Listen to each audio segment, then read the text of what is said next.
much for democracy, though. Yeah. We're in here. We are in here together. Yay! All right. Yes, we are. Let's have some fun. All right. I went to, but I don't get to touch the technology. Good evening. Good evening. Am I on? No, barely. You are. You are, but you gotta be on. Really bad. You got to All right, so I'll get right on it. Here we go. Good evening. My name is Martin Ludden. I'm the Executive Director at the St. Paul Neighborhood Network, and I am thrilled to have you all here. So on behalf of the staff here, thank you for coming. Welcome to the St. Paul Neighborhood Network. We are St. Paul's oldest community media center. We do a lot of stuff here, and I'm not going to go through the whole list, but we are a platform. We're about access. And we're about access to technology and access to a platform to tell stories. We're about raising voices. And I think one of the best ways there is to raise your voice is to vote. So thank you for being here to inform yourself. Thank you to our organizers and to our many candidates. Thank you all for being here. And without any further ado, I'm going to turn it over to my friend and yours, the founder of the Theater of Public Policy, Mr. Tane Danger. Yeah.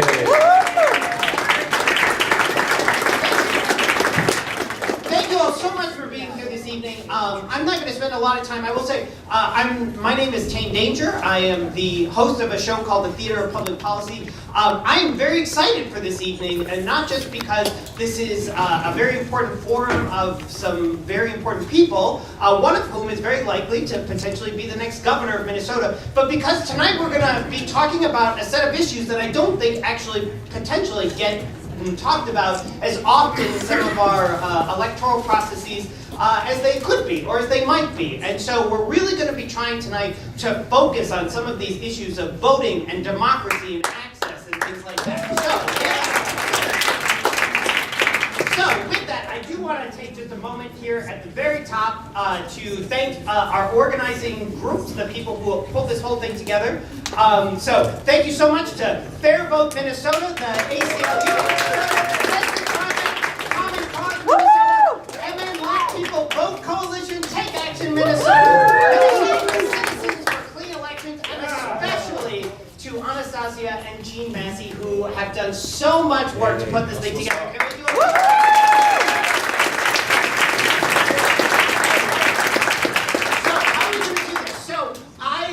I'm an improviser by training, and so I thank you one person. Please talk to my mother after the show about if this is not a terrible decision. I find the typical type of forum where we just ask a question, we go down the line and give each person 2 minutes to be deaf, even if there is liquor outside. So what I'd much rather do is I do have some questions that were put together by our organizing groups, and I'm going to ask them, and I'm going to give candidates an opportunity to jump in as they feel sort of the spirit move them to do that. We are going to limit them. We have a timekeeper here in the front to hopefully a minute or less. I will point out, and I'm hoping this gets a round of applause, just because you have a whole minute doesn't mean you have to use a whole minute. And I might ask follow-up questions to really try and, because I feel like my job here is to try and help us all figure out, why this person and not that person? What is this person about that is different, that sets them apart than someone else on this stage? Because I imagine all of us think that these issues are very important, and so it's trying to make a decision about who we think we rank as potentially the best one. So with that, I'm going to just introduce each of the candidates, and you all are sitting in completely different order than I have written down, so that's okay. So I'll try and go right down the line. So please wait, big round of applause, Tina Liebling, right here.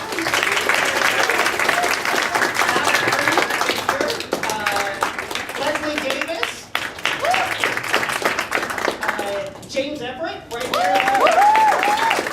Very smart choice, standing out with the color coordination. I would just say, thank you. Chris Wright, sorry, I skipped over one, sorry. Seymour, sorry, you're on my list here. Chris Seymour. Then getting down to Chris Wright. Big round of applause for Wright. Jimmy Rhodes, right there. Tim Walls. And far away from me is Aaron Murphy. Hi. All right. So like I said, we've got a timekeeper here in the big front who's going to be trying to keep us to a minute. I've got the first question, which is both a very broad question that hopefully gets the spirit of this evening, and hopefully it allows you all an opportunity to introduce yourselves. So our first question for the evening is, what do you see as the key challenges facing democracy in Minnesota, and why are you the person to address these challenges? And okay, Bob Carney wants to jump right in, so take it away, Mr. Carney. Hi, I'm Bob again, Carney Jr., and running as a Republican. We'll talk about that later. Our biggest problem and challenge today, both in Minnesota and the U.S., is that we are so divided. And we have what's called a two-party system. It's really two parties for the financial interests. But when you look at voting, we need to think about what the ballot is and what voting is. And the way that I look at it, voting is speech. Voting is the speech of we the people telling the government who we want to be our elected public servants. And when you think about speech, you know, you want to be able to speak in a sentence, but our government, with the government ballot, censors us. They tell us, and it's this 5 minutes? 5 minutes. Wow. Okay. They tell us after we list one name, they say shut up, and we cannot speak in a full sentence, and that's what ranked choice voting is. And I'm going to be coming back to this because we have a right to speak and be heard, and the government cannot and must not censor us when we vote. All right. Did I say your name right there? Yes. Christopher Seymour is my name. I'm so thankful for Fair Vote Minnesota doing this because of the name of Fair Vote Minnesota. So to answer your question, what is the biggest problem I see and know, and you too? Money. Money is the problem. Okay? I am the most independent person on this platform right now because I'm not connected to any party. Is there anyone else on here that is not connected to a party? You're not? Not yet. So I'm not seeking any party endorsement anymore. I can't say that I haven't, okay? But we know with parties come money. With money comes the ability to market. With the ability to market comes the ability to trick you. Comes the ability to get into your senses. Comes the ability to control what you think through media, social media, television, books, print, and so on and so forth. They control votes. They control us through money. And I'm here to expose that and change that through your vote. All right. Thank you so much. Leslie Davis. The opportunity to speak to you tonight. The biggest problem facing politics and the DFL and Republicans is fear. And you know, fear is like a fist, not a good tool. You could bang your head with it and so on, but so what we need to do in Minnesota is get rid of the fear and let all the tension go. And then a person like me, who's the fearless candidate, would have a chance. But with people's fear and anxiety, fear they'll be late for school, fear they won't get an A, fear they won't get their check on time, fear the rent is due, fear they're overweight or underweight. So that's my main issue at this point. I've got my whole list of issues in my candidacy, but to conquer the fear is the most important thing. So you say to yourself, release the fear and let the tension go. And then you have a chance to vote for a candidate like me.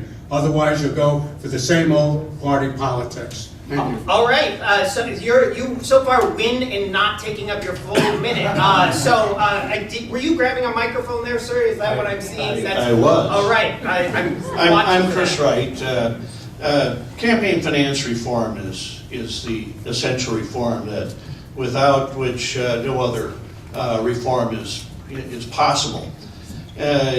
If we don't begin to address this issue, and let's face it, gifts by lobbyists, and special interests to candidates are bribes.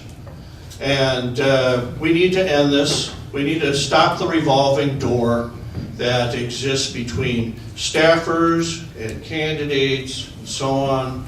We need to we need to basically have citizen-owned elections. Of course, the Vikings and and Green Bay, for instance, the Vikings are a privately owned team, and they gave us. They said, well, we're going to leave if you don't give us corporate welfare. Well, they're not going to leave Green Bay, and that's because they're a fan-owned team. I want citizen-owned elections. Okay, thank you so much. I did see Tina Liebling here grabbing a microphone. Yeah, good evening, everybody. Tina Liebling, State Representative from Rochester, and 7th term in the Minnesota House. So I think Chris Seymour said it, money in politics is obviously a huge issue. Look what happens when people go to Congress. They have to raise millions of dollars, and when they get to Congress, they spend a lot of their time raising money for the next election.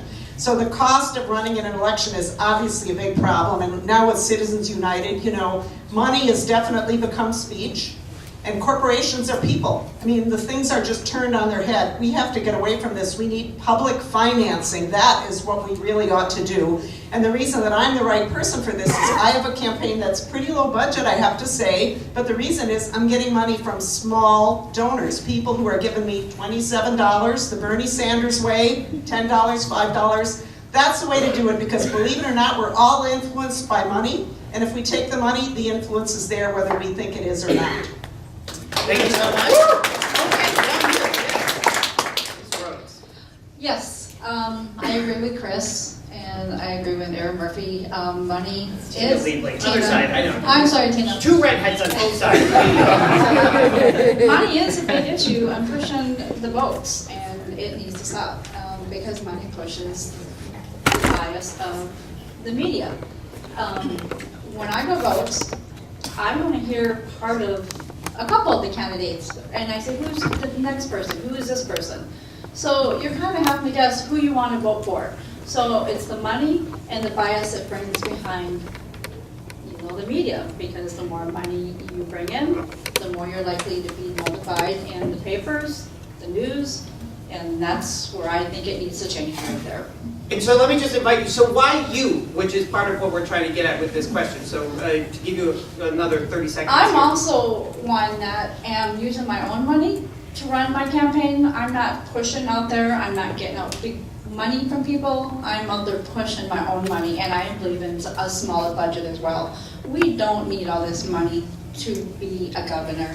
The one that wants to be a governor is the one that actually can do it with all that money, because it makes them smarter, it makes them work harder. Instead of just having the money at your hand, it's easy. I'm sorry, but I think hard work is the answer, and for me, I'm out there doing the hard work. Nobody else is doing it for me. All right, thank you so much, Jenny Rhodes. All right, Tim Walz. Thank you all for being here. I'm Tim Walz. I'm a public school teacher who ran for Congress in a Republican district with a mortgage and a 5-year-old, and my wife was pregnant at the time. So this issue of money, the idea that it costs $3 million to run for a congressional seat, that's corruption with a small c. What we're doing is limiting our choices. My experience in 12 years in Congress is 2 things would fix the United States Congress. Would be nonpartisan judicial or citizen redistricting and campaign finance reform. Because what it does is, and coming back to why I'm the person from Minnesota, is it reduces the opportunity for collaboration, cooperation, and compromises that are in the best interest of the state. And so when you run a campaign that has a message that can go further to people, that can bring people in, that can talk about inclusion in this, because what our job is, or how do you make it for Minnesota, the belief is that we need to get folks engaged because they believe they can co-govern and make a difference in their life. That's how you get a new politics. So in the age of President Trump, the age of big money, the opportunity to engage more citizens in a real way is absolutely there. People want to see effectiveness in government. They want to see schools succeed. They want to see healthcare be affordable and available to all. And I think as governor, that's a message that I'd like to bring to them. All right, and Can I yes. ask a question? We'll get to more. I want to just, I generally love this idea of asking each other questions, but I want to at least give everybody a chance to introduce themselves first. So let me do that, and then we'll get to that. Thanks, Tane, and thank you everybody for being here. My name is Erin Murphy, and I'm a registered nurse and a teacher. I'm a mom and a state legislator, and I'm running for governor. And I am delighted to be with you tonight. I will confess here at the start that I love politics, and I have a lot of faith in us. And I am an evangelist, if you will, for our democracy, the small d kind. You know, the Koch brothers, they love politics too, but not for the same reason. Because they're using their outsized money and influence to hold on to the status quo. And the only thing that counters that is us. I have spent the last 12 years in the Minnesota House of Representatives doing my job, but I've spent as much time on the doors and in the homes of people all over the state of Minnesota. And I learned in my very first race that if you want to know what makes people tick, you go to their doors and you learn. I have done that and organized all over the state, and I have watched what happens when 83 pieces of mail come to somebody's mailbox. It turns people away from the election. And when we suppress the vote, our interests are suppressed as well. So money is the problem. Organizing is the answer. And the reason why I'm the right choice for this is because I've been an organizer since I started working for the Minnesota Nurses Association 25 years ago, and I've continued to do that, and I will be organizing when I'm your next governor. Great. Thank you so much.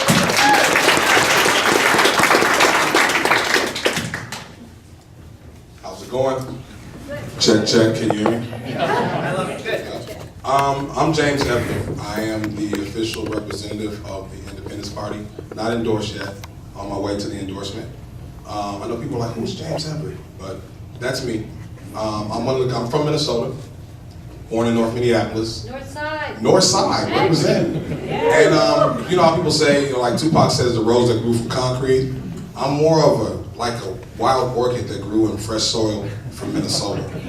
You know, I went portaging and kicking it in the boundary waters off Seagull Lake, and I was a Boy Scout. The reason why you should vote for me is because I understand that Minnesotans are individually smart and collectively stupid.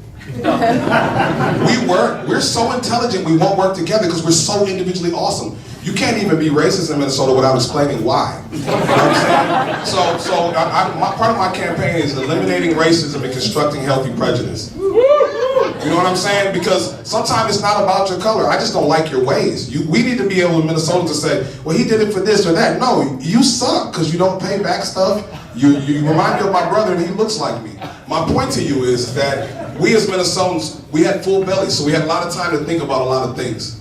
It's time for us to work together. I'm here to bridge those gaps. All right, thank you so much. All right, did you have a question you wanted to ask? Yeah.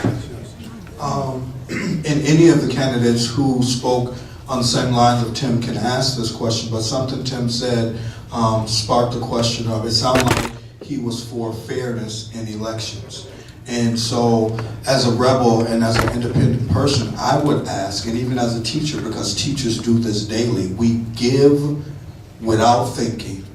And so as a teacher, I'm asking a fellow teacher, you know, Tim has raised the most money on this panel without being endorsed at all. He's got over $1 million so far, and I don't know how much is spent or not, but would you be willing to give a guy like me some money? I've only raised $20. I'm not laughing. I've only raised $20, and I haven't spent enough money to actually file as a candidate yet, even though I announced August 2nd, 2016. So, well, let's let him answer the question. I would answer on this. I would go back to that philosophy. I am willing to teach a man how to fish. I didn't but I give some money. The idea of this, and I want to be clear about this, because one of the issues is for all of us. I mean, the irony of it is, of someone who came with no political background, no experience, no name, a mortgage, and having to run for Congress. If we lose these elections, bad things happen. So what I did, and I think this idea that if you're successful going out, my campaign contributions also come from small donors. It's about talking, how do you build that coalition? Aaron talked about how you organize, how you get people involved. But I think Chris, his point is well taken on this. This is where I said campaign finance reform has to happen because it's corruption with a small c. There's wonderful people who should be in the United States Congress, they should be in the State House or in the governor's office, but the money is holding them back. That's why collectively all of us together talk about how do you raise money for candidates who are doing it the right way. Okay, so I want to dig into some of the specifics of how we do some of this. But I do have a statement from one of the candidates who wasn't able to be here this evening. So Rebecca Otto sent this, and just since we've been sort of doing introductions, I'll read this very quickly. So thank you all for being at this important forum. I wish I could be in attendance, but I have an important family obligation tonight. I do want to briefly share my thoughts about critical issues that you'll be discussing this evening. I was an early supporter of ranked choice voting. I've supported implementing RCV at the municipal level, and I am open to the conversation about bringing it to state level elections. I'm a strong supporter of publicly financed elections. I signed the public subsidy agreement when I declared my run for governor, just as I've done each time I've run for elected office. Dark money currently has a stranglehold on our politics. I call this the politics of greed. We need to end Citizens United and enact strong campaign finance reform laws. Again, thank you all for taking the time to be here. I wish you a lively discussion, and look forward to seeing you all out on the campaign trail. Rebecca Otto. So this brings me to what I wanted to, our second question for the evening is, which is getting to the first bullet point that Auditor Otto had in her statement there. So I'll read this as it's written. Our political system is becoming more gridlocked and unable to respond to the challenges facing our state. Ranked choice voting is a response to this problem because it requires candidates to reach beyond their base and campaign towards a majority of voters to win. And because it makes elections more competitive by leveling the playing field for more parties to participate. Would you agree with that statement? And if so, do you support RCV?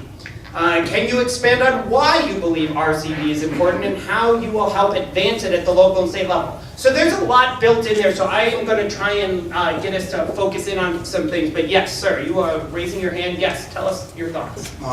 One, I have supported ranked choice voting, and it's documented. Google me. My name is Christopher Seymour, Seymore.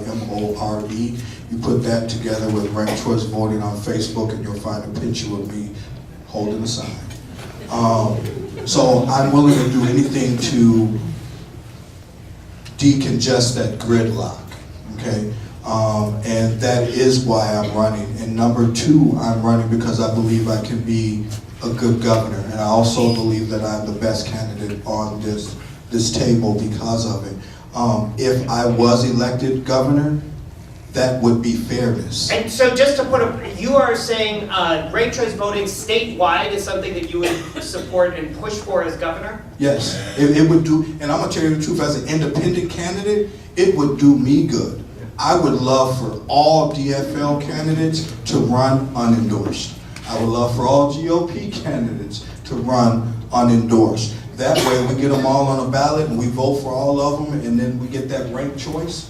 I might be at the top. Okay, that's very succinct. Thank you. Did I see? Sorry, Erin Murphy down there. No. So when I ran the very first time, I was in a field of 5 candidates seeking the DFL endorsement. It was a very competitive race, and ranked choice voting was used as a test at that convention. And the results of ranked choice voting turned out the same as the results of the endorsing process, which gave me a lot of confidence. Jesse Mortensen, who was the Green Party candidate in that race, asked me to support ranked choice voting, and I did when we moved it in St. Paul. And we've been through a couple of elections now, and it's just working fine. So if it is legislated, and I'm the governor, I'll sign it into law.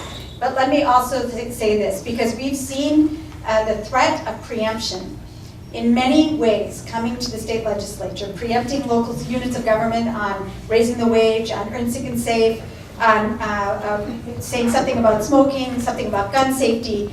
And I will not allow, and I will not sign efforts to preempt local units of government to move forward with ideas like this, because this is how we test it out and learn. And it's a proof point that we can move statewide together.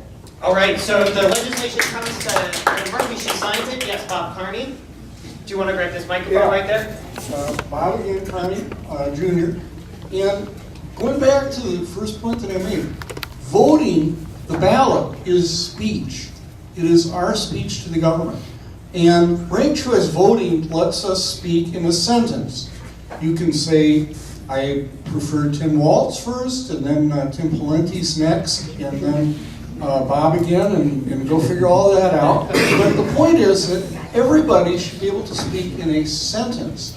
And the result of that is that you tend to have less division. People move toward the center. because you can't get a majority if you are on one extreme. But what we have now, you have this throw away your vote argument. You have two parties that are increasingly divided. That's a recipe for more division. But the key point we need to keep in mind is that ranked choice voting is both speech and it is a right.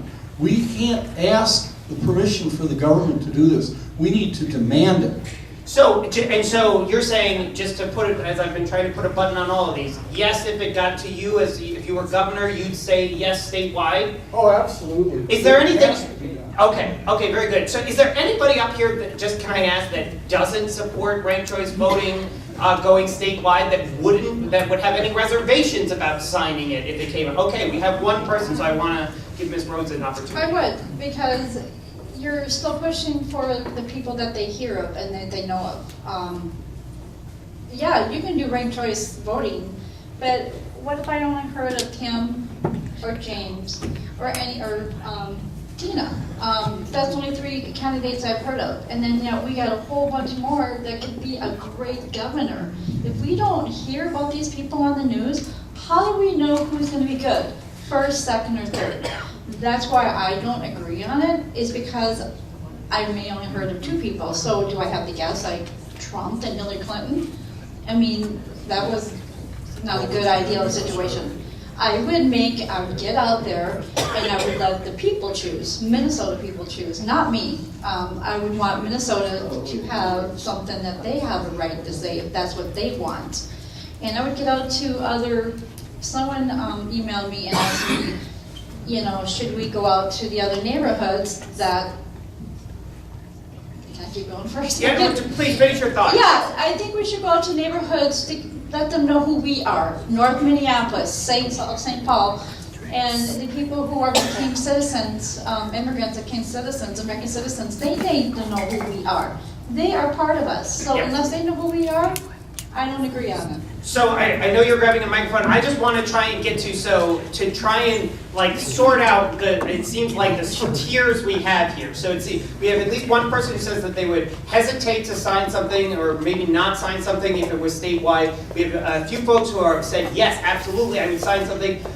Is there another shade in there? Or is there somewhere where more than just signing it if it came to you would want to do something? And Tina Liebling, have the microphone, and then I'll come to you next, I promise. Right, well, I think that the point is that we want to increase choices for voters, and ultimately we want to increase participation. We want people to have something to vote for.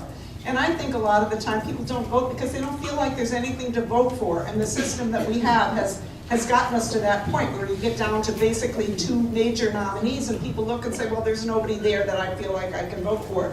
So I think ranked choice voting is a good idea. I like the fact that we're rolling it out in municipalities, that we're getting some experience with it, and where the shade of difference for me comes is I think we need more experience with it in more municipalities before we're ready to go statewide, because we want people to have confidence and we want them to understand so that they feel really good participating in voting.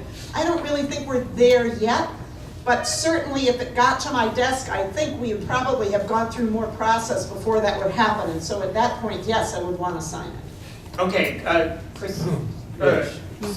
Sorry, you were waiting, I believe. You've been doing me wrong, man. No, that's why I'm coming to you first here. Yeah, I stopped him. I just came to you. When I saw this bow tie, I knew you were going to be in trouble. You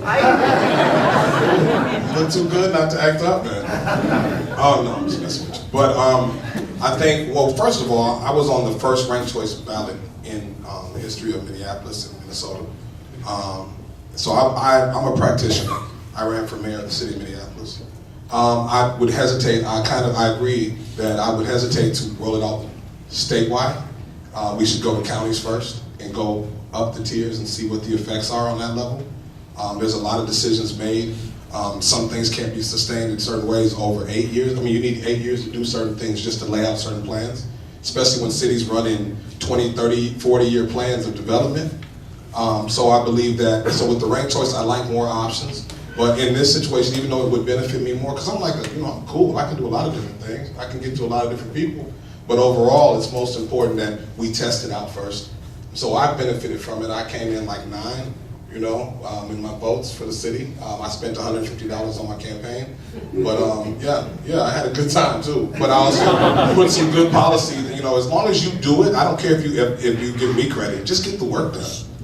All right, so we've got a whole batch of roads that we're saying, if it gets to be, you know, if it works its way up the system, and so now, Chris, you were going to give it again. Well, I'm a little bit ambivalent about it myself. It seems a little bit messy at times with the ranked choice voting, but you know, if we added, and I think also the money-back candidates are really going to be the ones who are going to win anyway, because no one's going to vote for someone they never heard of. That's just a fact of life, and the ones who get their name out there first and impress that on the minds of the voters are the ones who are going to win. I would like to see, in addition to it, how about a choice for none of the above as well? And So does that mean and if none of the above won, then we throw out those two and we start all over. So does that mean that if, just to try and pull out these differences, if a bill got to your desk that was, you know, statewide ranked choice voting, you would veto it? No, I probably would sign it. Trying so hard to find some differences here. Yes, Leslie Davis, you were pulling the microphone close to you. Yeah, on the ranked choice voting, I'd like to discuss at some point taking it from 4 to 3. I think 4 is very difficult to explain to that person that we're after, the one who's not involved and more of the disenfranchised voter. But it's a question of electing candidates, it's a question of ideas and trust. Who do you trust? You trust somebody more with a 34-year record of environmental victories on behalf of the people on their own dime? Not a non-profit organization begging for money every time you open your email. And who has the ideas? You want to vote for a candidate that's going to continue to allow high fructose corn syrup to be peddled to children in the schools? You're going to allow these toxic dumps on almost every corner in Minneapolis that sell the worst food and the worst nutritional items in the history of mankind? You're going to continue to tax to pay for roads and bridges when there are alternatives? So I'm the guy you can trust. I've got the track record And for so, it. just to try and bring this back to ranked choice voting, so that is, yes, but you are looking at it being 3 as opposed to 4. And we're doing it different ways in different municipalities right now already, I believe. So here in St. Paul, you can do actually up to 6, I believe. But you're saying it should be capped at 3 if we did it. Largely. Okay, we have at least a couple candidates who haven't jumped in on this, and I want to give you all a chance if you want to. I'm not going to force you to jump in on it. They good. Okay. I would like to say this Okay. real quickly. Most of the people up here, I'm like, when ranked choice voting, when I was talking to Raymond Dean and all of them, they were talking about it, I'm everybody's second choice. So that's a very different thing. I get along with everybody, oh, I got a commitment to this person, or I got a commitment to that person. I've known these people and worked with these people, so ranked choice voting would benefit me. I just think that it's... So since we have like an extra 2 minutes, so we already did everybody up here, and this is your chance, this is on the record, like if the bill got to your desk for ranked choice voting statewide right now, Ms. Rhodes is the only one who said that she openly would say, no, I'm not sure if I would sign that. Is there anybody right now who wants to say, I would do more than just like sign the bill when it got to me? If it were, I would be out, what, is somebody yelling at me? Please, more. So is there somebody who's like, I'm gonna do this beyond just the signing it, I want to push for it? So tell me how, Bobby and Carney. Ranked choice voting is progress. You know, this two-party system is back in the Stone Age. You drop one pebble in, and one party color the other party. Ranked choice, at least we're speaking in a sentence. Now, we have representative democracy. How? I'm gonna just, we have limited time, but you have a minute, so how would you do it? Just let me get here. We have representative democracy because we can't take the time to do direct democracy. So we elect people to be our representatives. We want them to do what we want done. So the next step beyond ranked choice voting is essay voting. Here's how this works. Here's how this works. you are allowed to write what you want the government to do in the form of an essay. And again, voting is speech.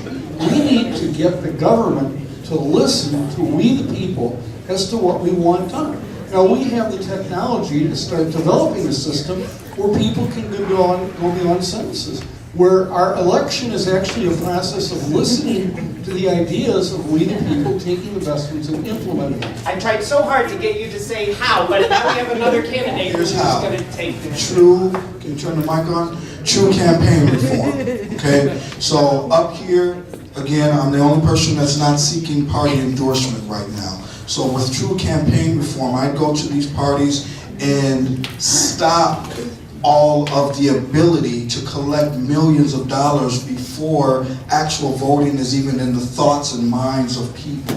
Because if we're not doing that, that's why Ms. Rhodes is saying no, because the ranked choice voting is already being done by he's first, she's second, she's third in the DFL party, he's last in the Republican Party, he's first in the Independent Party, she's second in the Independent Party. He might be first before me as an independent sort of because of the marijuana thing. I'm last as an independent because I'm the last one to be known. So the reason why I'm here is to expose that these people are spending millions of dollars and you can probably not get none of them to say, other than James and this young lady here, and this man, that they're going to run, whether they're unendorsed or not, with the big wigs. And I'm talking GOP and DFL. If we can eliminate that mess, then ranked choice voting would be 100% pure. That's how. Can we hear from Tim? He didn't want to speak. Yeah, no, well, let's hear it, Tim. Because they know me, they know that's not true. No, and the first thing I'd like to say about the ranked choice piece on this is, and especially all the folks who are actively engaged in this, thank you for the public service of engaging more people in this. This whole idea why we're here tonight is to increase participation in the democracy. We know what's happening on the other side. Fraudulent voter fraud things. Our problem is we need to make it easier for people to get to the polls. We need to vote on Saturday. We need to have a holiday. We need to make sure all those things happen. So with ranked choice voting, I certainly think it's the right way to go. I would agree with Aaron on the municipalities. I think some others, and Tina mentioned about getting folks educated on it. And from a teacher perspective, what more can we do? I think it's talking to people about it, taking the fear away from them, telling that it is about choice. And I said one of the things that very much appeals to me, and I've heard people say it works to a certain degree and not in others. I love the idea that it makes you be pretty nice to others, because if you're being nasty in a campaign, that's going to come back. Talk about yourself, don't talk about others. So my commitment is if it gets to me, of course we will do it. But I think it's more about the teacher in me knows educating people about the whole process of coming in. And the ranked choice people have brought a lot of people into the process. Okay, so yes, that was the if it gets you excited. Yes, quickly, because I do have more I questions. want to underscore the niceness. You know, it was like gangbanging before, like, you know, like Bloods and Crips with the Democrats, Republicans, or who you going to support? Did they give you money? But like the ranked choice makes you have to kind of play musical chairs with each other, and everybody has to be nice because it's not going to pick one side. You get to meet other people and you can build collaborations. Like I'll be your two and all that. You can be my one, blah blah blah. It actually opens up to have the Minnesota nice conversation. Okay, so I should say, the second half of the show we will play musical chairs. So actually though, let's take a deep breath, and because we have a quick musical interlude, just a regular interlude from Secretary of State Steve Simon is here.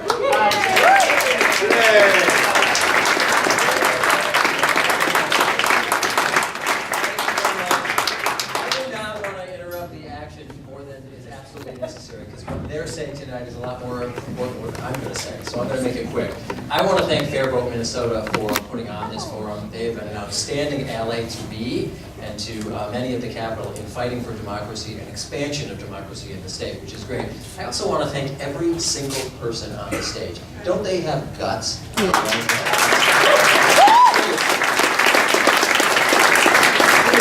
Big thing that they are doing. And I know some of them better than others, but I have respect for anyone on this stage who's out here really opening themselves up to the public and to everyone in this room. As Secretary of State, I like to say I'm in the democracy business, and what a time to be in the democracy business, am I right? I think the important thing to know is that the enemy, a lot of times in an election, or the adversary, isn't necessarily the other political party. It's not a Democrat or a Republican. Oftentimes, these days, it's cynicism. It's people, particularly young people, who are disillusioned, even disgusted by our politics. And I think if anything comes out of tonight and forums like this all over the state, whether it's for governor or any other office, this should give us all hope. You've got bright people from different affiliations, different parties who are here tonight, who are asking for your vote, who are asking for your support, and that's a big thing. And speaking of cynicism, it's easy, particularly for young people, but for everyone, to sort of shrug off elections and say, they don't matter, or they don't matter to me, or my vote doesn't count. And everyone has that impulse from time to time to just skip it, to kind of not participate in a particular election, whether it's state, federal, local, it doesn't matter. And I guess what I say, and I'm not so worried about people in this room, but generally the people who may be watching on the uptake or elsewhere, resist that impulse. I can't put it any better than the words I saw a few years ago on a t-shirt. And the t-shirt said, failure to vote is not an act of rebellion, it's an act of surrender. And I think what Fair Vote stands for, and what everyone on this stage here, on this dais stands for, is using your vote. Our vote is our voice. And again, I just go back to these great candidates up here who are putting themselves out here, not for their own health, because they want to move Minnesota forward in their own way, and in different ways that they might articulate. So thank you for being here tonight. Thank you for Fair Vote for putting this on. Now back to the people you really want and need to hear from, and that is the noble candidates on this stage.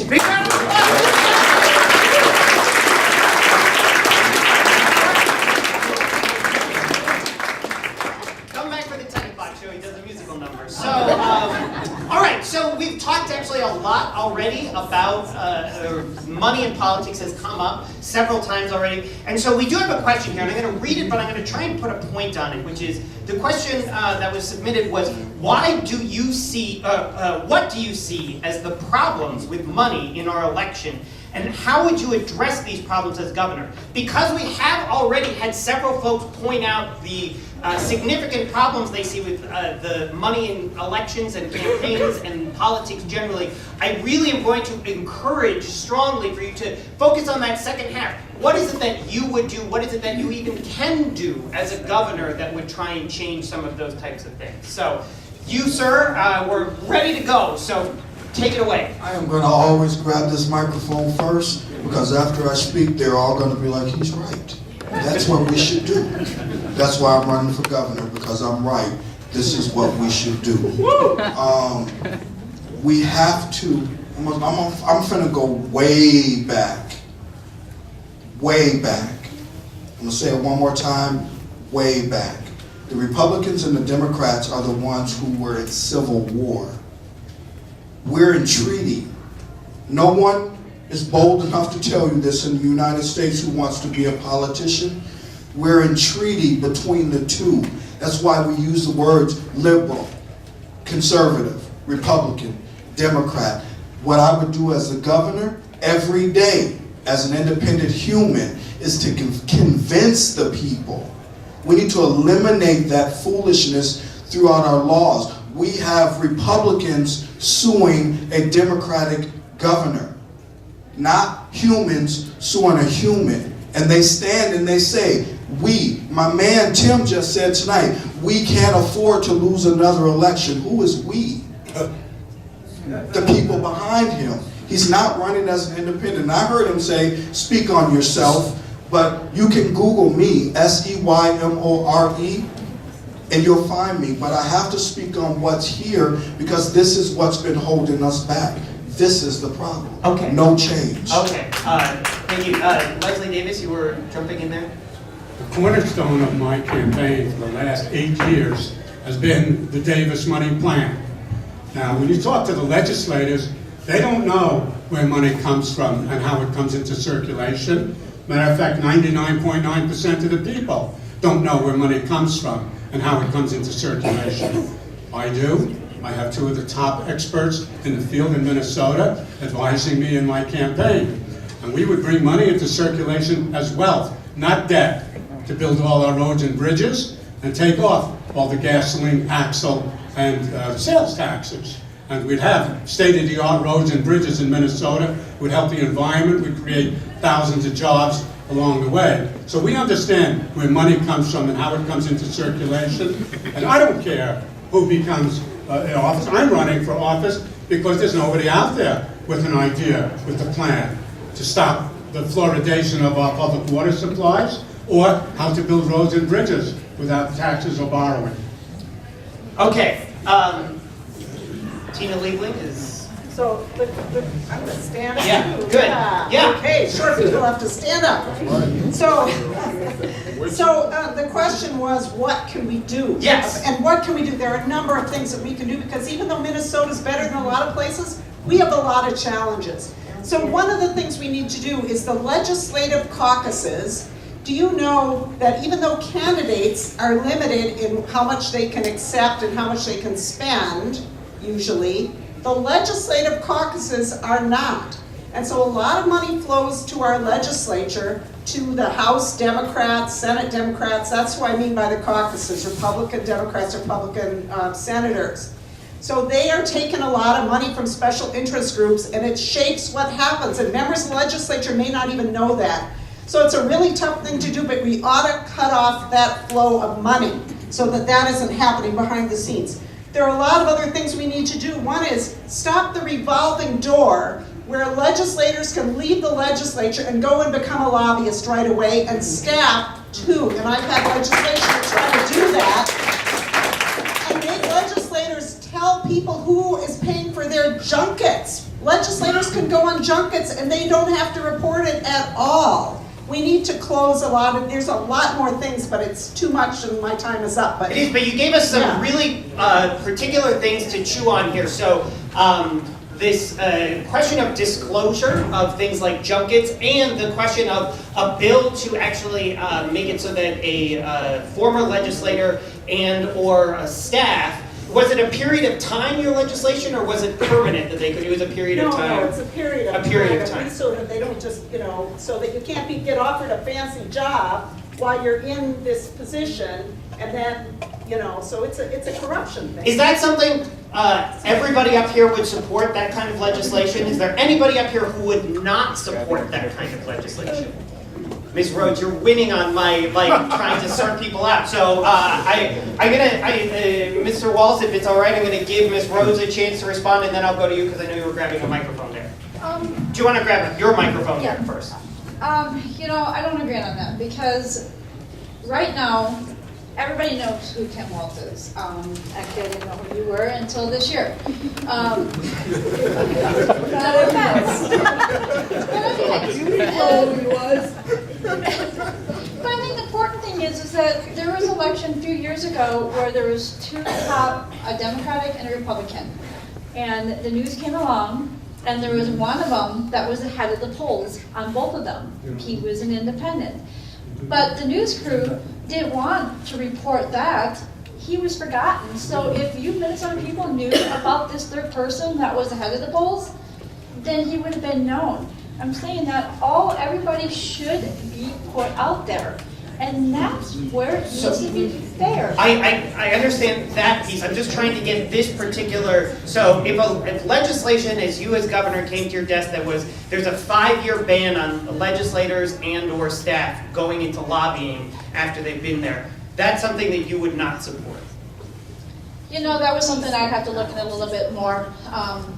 That I'll be quite honest, I'm not up to date on that much, but I think if they go down to a different job, I think it'd be fine. It's what they're doing. I'm not going to say no, but I'm not going to say yes right now either. So I will come to you next, but I did promise Congressman Walz a chance to get in here, but then, no, you can take the microphone because you can go next. Yes, sir. Well, I agree with Tina. I authored it in Congress back in 2007. No trips, no meals, no anything, and then the ban on being able to use the revolving door. I agree with Tina. Much like the money in politics, asking about it goes back to this idea again, it breeds cynicism and it reduces our choices. This idea that, again, if it's a direct correlation, people are taking money and voting accordingly, yes, that happens, but even if that doesn't happen, the public believes it there. So one of the things that I did, and I would do as governor, is build the coalition necessary. I passed something called the Stock Act Stop trading on congressional knowledge. Members of Congress could trade using the speech and debate clause of the Constitution in stocks, and lo and behold, they outperform the market by 6% year in and year out. Either we have the most intelligent people in the world, or they had insider knowledge.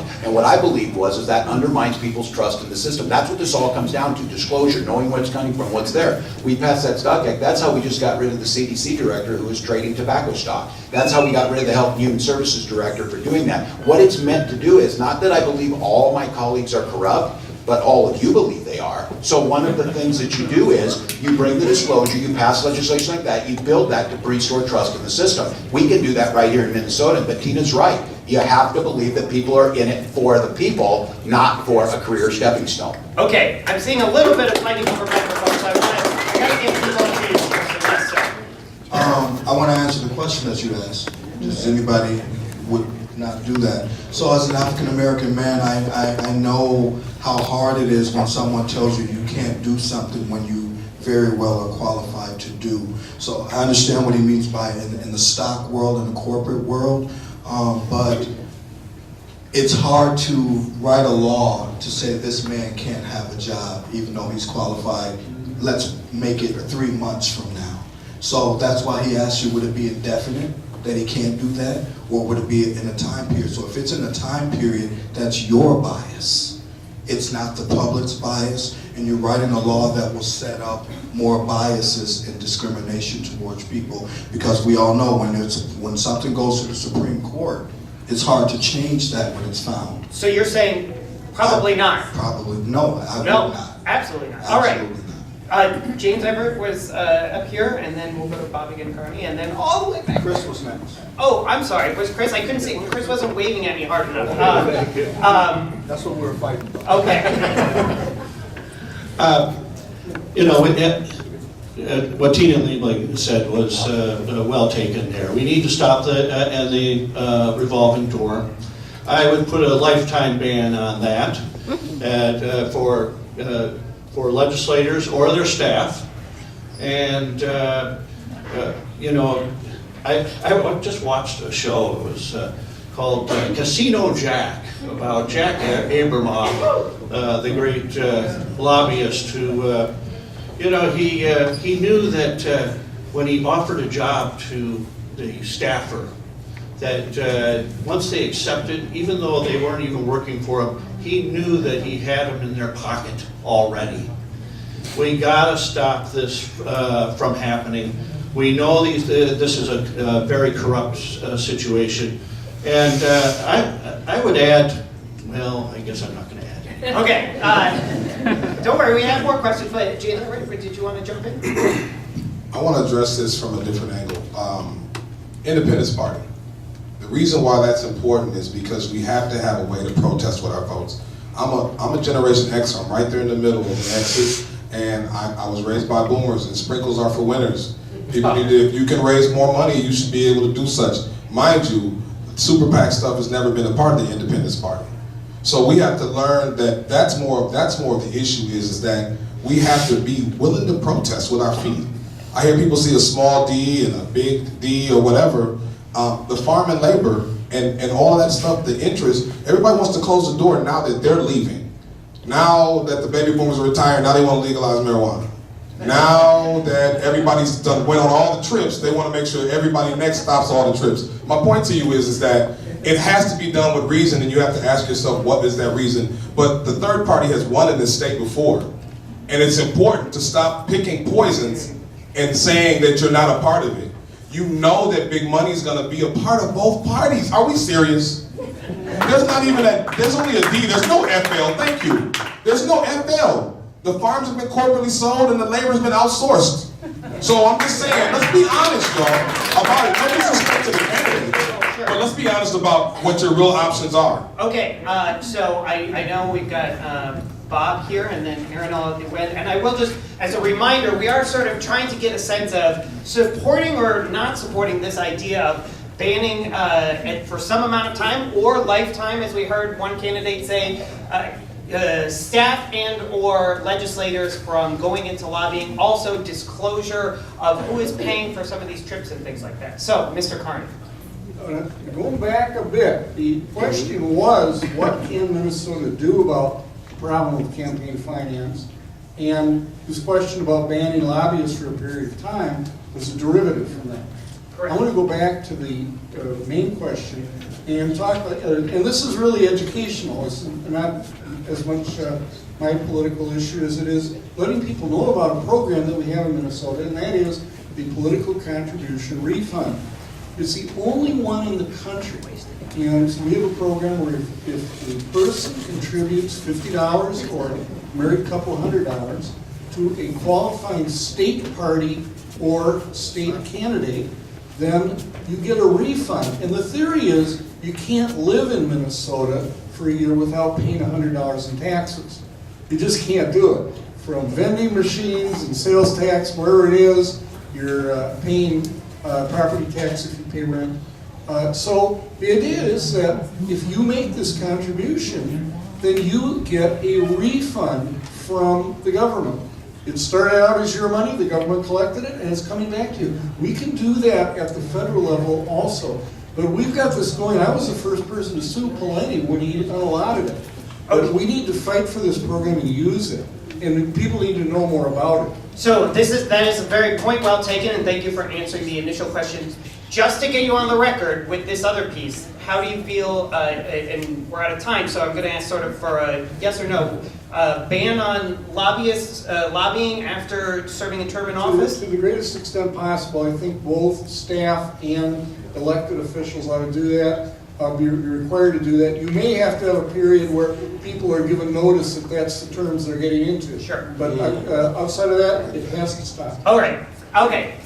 Down there, Representative Murphy.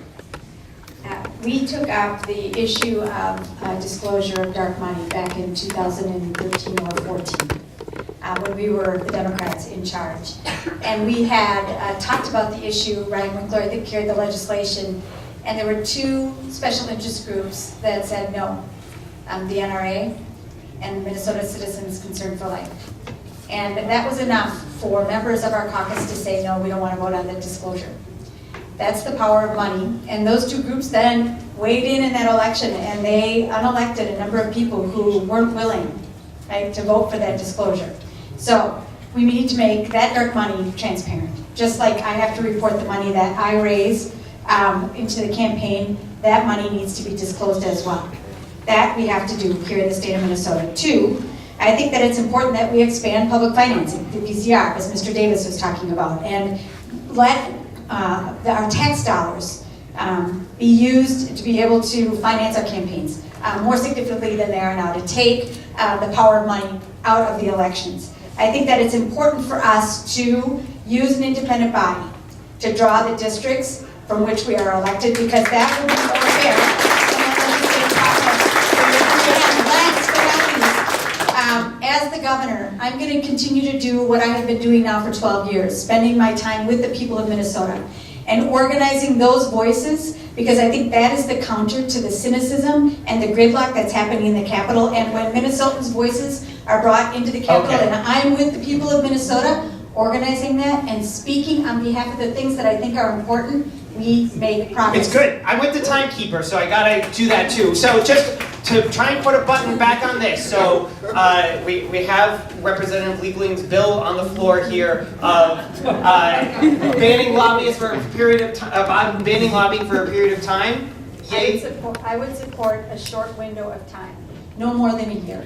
And I will tell you, I recognize some people in this room who are lobbyists, and they are good and decent people, many of them citizen lobbyists. So I don't want to besmirch those reputations. So yes, a cooling off period between the end of your service as an elected official and entering into the profession of lobbying, but not a lifetime ban. What does a year do when the laws don't change? Well, What's the purpose? I mean, I think she's talking about a law that would be a year. That's what I'm asking. So if it's only a year, there is no difference. So, but you, so you're saying don't do it at all then? If you're going to do it, it needs to be lifetime. My thing is, if it's a year, that's just stopping me from getting a job for the next year.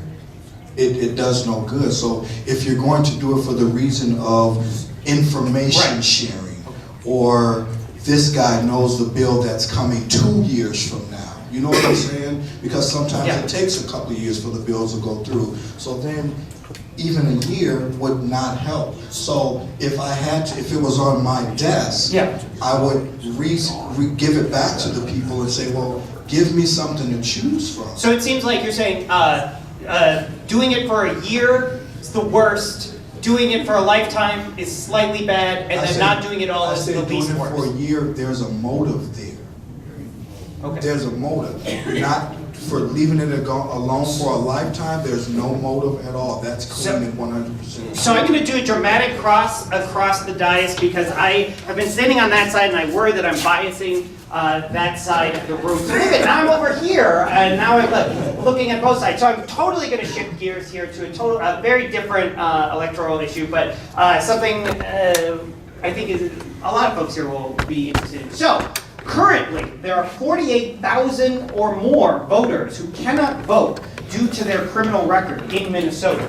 As governor, they're not applauding for the fact that they can't vote. No, they're applauding for the question.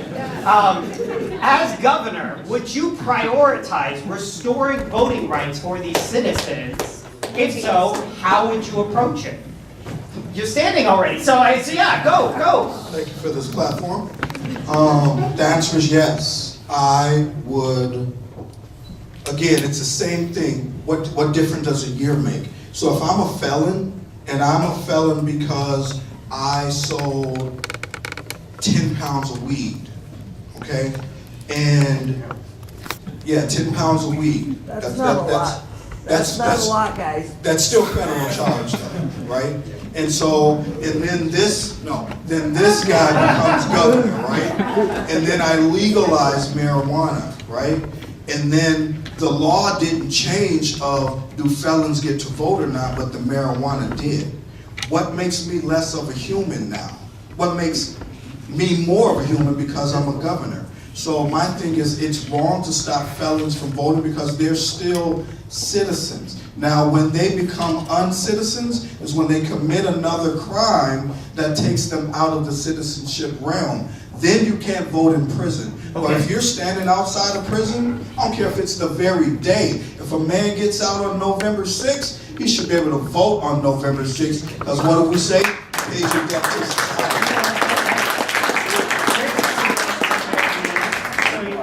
Yes, did you want to go ahead? I agree. I think once you're out of prison, you served your time. If you're in prison, no. You should not be able to vote. Your rights are taken away for a reason. But once you walk out that door and you can go vote that day, you have every right. And if you have 3 felons on your record, they should still be able to vote because they're out of prison. And now, if whatever laws they're out into now pertains to them, and they also should have that right to vote. So, Representative Walz has a hand, and then I see you, sir. And so, yes. No, I agree. Chris is right on this. I think all of us are restoring the vote. I think all of us recognize in this room, too, that this piece of legislation that prohibits them from voting disenfranchises people of color and indigenous people at a rate way above. And this idea of how are we supposed to ask somebody to recommit to their communities? This is the fundamental piece, and it's where many folks find their redemption of coming back in and being a part of that. I think it's a commitment here in Minnesota, making sure the legislature passes that. As your governor, I'll sign it, but I think it's most important, once again, the role of governor is to be able to go out there and take our message. We talk about ranked choice voting, expanding us beyond our base. A lot of times, that's what we're not doing. We're not taking a message to all corners of the states, to all people, about why this is so important to bring people back in this. So I agree with my friends up here that that's exactly what we should do. And we should continue to push it. This is something that we can make happen right away, and we should. All right, Mr. Seymour. James. I just can't feel it though. You know what I'm saying? Can y'all hear me? Yeah, stand up, James. I got to. You know me. You do. You obviously know me. My thing is that the mechanisms that come into the piece here. For instance, the money that only comes down for get out to vote if you're voting for Democrats. When they fill the van up and they get us to the neighborhood and say, come on. That part right there. I'm just being told for the folks watching on I'm TV, sorry. they can't hear you. Okay. Is this thing on? All right. Here we go. So check it out.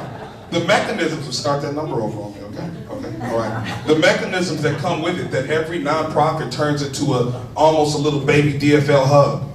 The fact that the Republicans know they don't have to show up because we're gonna have liberal enough views, and they know that they have their base already solid. The fact that the black vote is used to get people like Mark Dayton in, which I love. I think he's like Bruce Wayne, like Batman and everything. He's awesome. But the fact that the black vote was used, those 300 votes got him in, but yet when we lose, we get attacked by the conservative side as well. The citizen stuff, like, I think when you come back from, I didn't go to jail. I chose some different decisions. I understand people have different situations. I saw a lot of people making decisions that got them there. In our neighborhood, it's not that hard for it to happen. But on the opposite side, then I believe you should have to take a citizenship class. I believe, when I was born here, but I was raised in Texas, we had to sing the national anthem every morning. We got to get people to reinvest in patriotism. We've got to get people to understand what their citizens' rights were. Most people didn't know they had power. That's how they went to jail. We need them to get out and realize that your vote is your power. Can I just, if we had a citizenship test, what would be the penalty for failing the citizenship No test? citizenship. No, we shouldn't have. No, I'm saying no, there's no penalty. The point is, do you know that we're in a republic? It's not a democracy. Do you understand that do you understand your vote? Huh? Well, it can be dictated to them. I don't care if it's done in a pictograph or Pictionary. The point is that we need to make sure that they understand the power of their vote. In Minneapolis, a strong city council, weak mayor system, you need to know that. You need to understand how your votes impact the city if the person becomes city council president. You need to know that to actualize. Otherwise, Democrats know that all the felons will come out and vote for them because they have all these hubs for everybody to go to. We need to make sure that people have a pure option. There's never any money that comes bipartisanly for get out to vote. It's only attached loosely to campaigns and party individually. There's never any bipartisan bill for the money to come down to the people to actually engage them. Okay, Chris, right, had his hand up, yes. Yeah, well, you know, in a lot of Scandinavian countries, politicians go into the prison and they campaign because they have a right to vote even in prison. So I would agree with that myself. So you would say, going a step farther than what we've heard from some of these other candidates, is allowing, you never are disenfranchised. You keep your right to vote even in prison. Well, I mean, you got your rights taken away. Shouldn't you be able to vote on other things while you're in prison? All right. I want to give our remaining candidates a chance to weigh in on this. So, okay, yes, Erin Murphy, please. Absolutely, we have to restore the vote, and I like that idea that you're talking about. I remember, and this has happened to me more than one time now, being on the doors and encountering somebody who wasn't clear about whether or not they could vote after their period of incarceration. And when you've served your time, you should be able to vote, and for me, the vote is sacred. So everyone should have access to that right. We also know that recidivism rates, if this is important to anybody, and it is to me, and I'm sure it is to you, those rates are lower when people are engaged in their community after incarceration. Voting is a measure of community engagement. So for many, many reasons, a justice reason primarily, but for many reasons, I think it is important that we move on this, and I'm an active participant in making sure that that happens.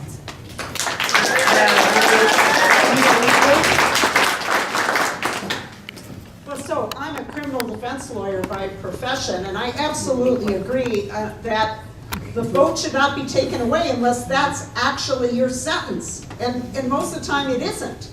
And so I agree that it would be, we really should try to figure out ways to let people vote even while they are incarcerated. But there's some practical problems for that, you know, especially because they don't necessarily live in the place that they're incarcerated. So that would be a little bit difficult. But one thing I just stood up to say is that I think somebody implied here that felons would all vote for DFLers if they could. You know, that's something that Republicans tend to say, and it's one of the reasons I think that they're so reluctant to expand the vote and let people vote, because they imagine that it's going to go one way or another. I do not think there's any evidence for that. And even if there was, it is not a good enough reason to stop people from having what should be the basic right of a citizen, and that is to help choose your leaders.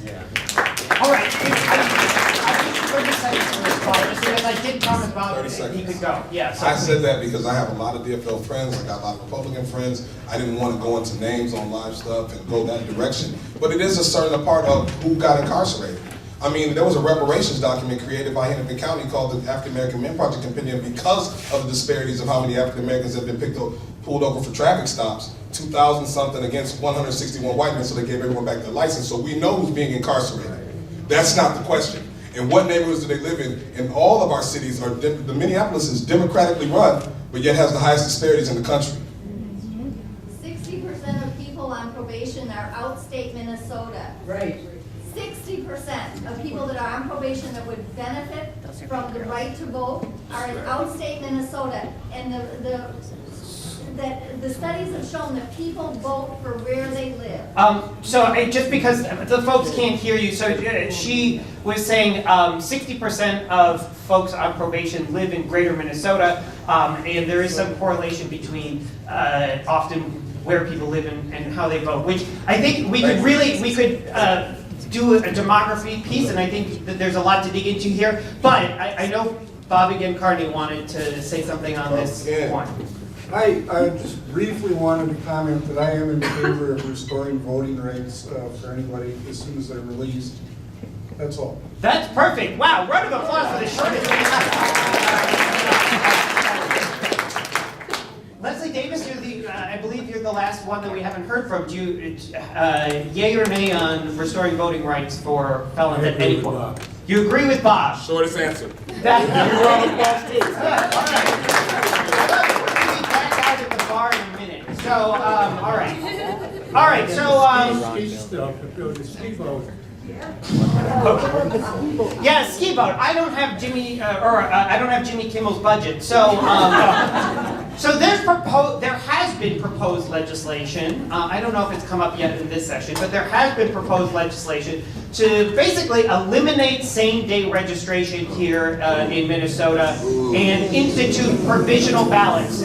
So I just have a parentheses here that says, Kane, explain provisional ballots. So bear with me while I try and say this, which is that if you showed up and for one reason or another you weren't on your particular precinct's voter roll, you would have to, instead of being able to say, have your next door neighbor say, yes, I know who this person is, they live where they say they do, and fill it out that, and then be able to fill a real ballot out, you would get what's called a provisional ballot, where you would fill out your ballot, but it would be sort of like a make-believe ballot until you came back within a certain number of days and got that certified with some sort of proof. So that legislation has been put forward in Minnesota.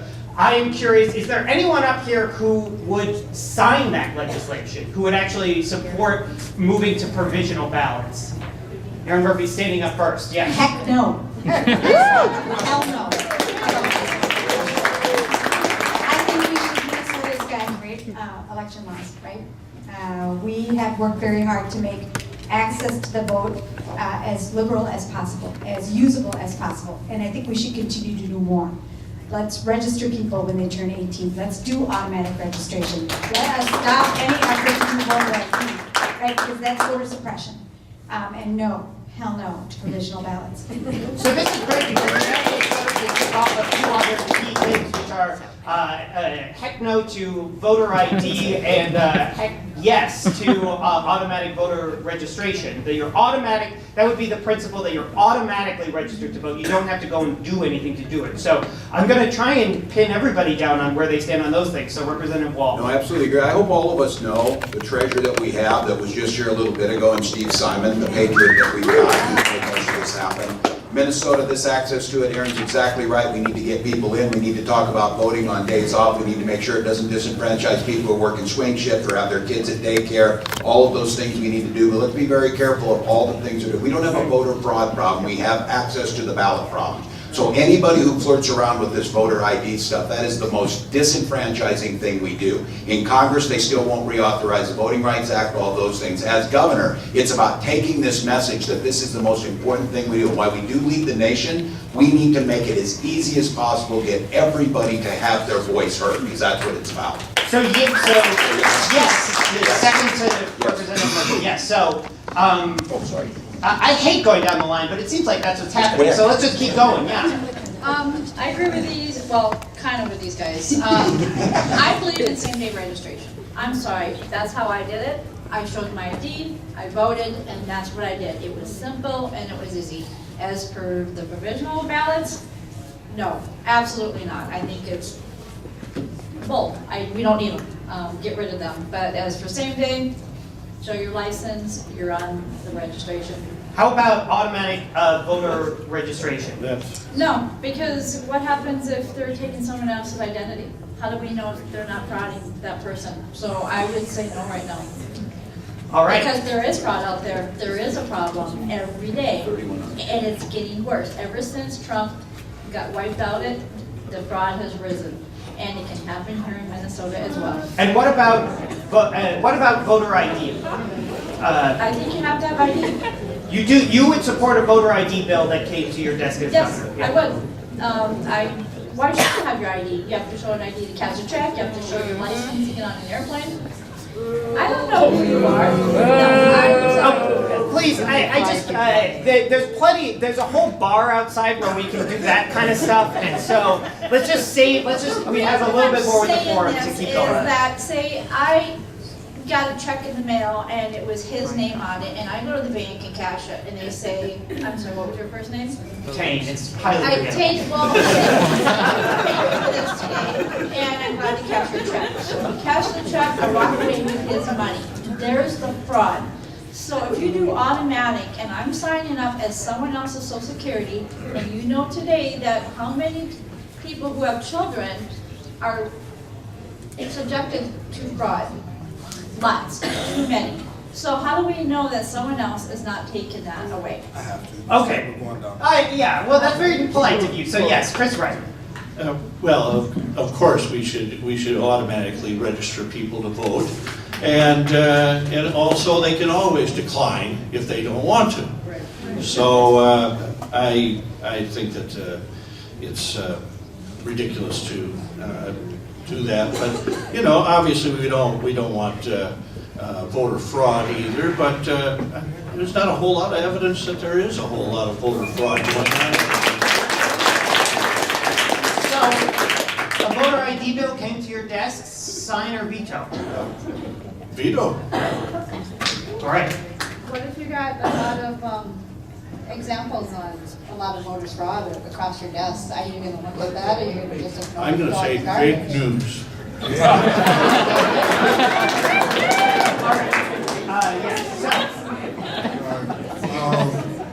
Again, with keeping it real, I'm gonna kind of respond to some of the things that people said up here.